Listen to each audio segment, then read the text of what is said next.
ছিল তো এক ফোঁটা পানি। আমা কুনতা মা আম্মাহিনা, তুই কি নিকৃষ্ট পানির একটা ফোঁটা ছিলি না? ফামান জাআলাকা তামা, তোর বিবেক তোকে বলে না কেন যে তোকে রক্তে রূপান্তরিত কে করলো? ওমান জাআলাকা মুদগা, তোকে রক্তপিণ্ডতে রূপান্তরিত কে করলো? ওমান জাআলাকা ইযামা, তোর কঙ্কালটা কে তৈরি করলো?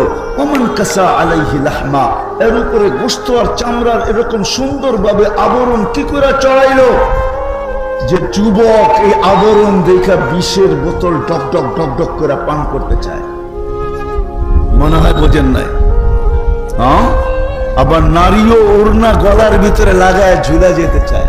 কি আছে? গোশত আর চামড়ার আবরণিত, আর কি আছে? হ্যাঁ, আরে যুবকের ভিতরে আছে কি গোশত আর চামড়ার আবরণ ছাড়া? আর যুবতীর ভিতরেই আছে কি? আল্লাহ বলে তোকে এরকম কে বানাইলো? আমা কুনতা সাগীরা।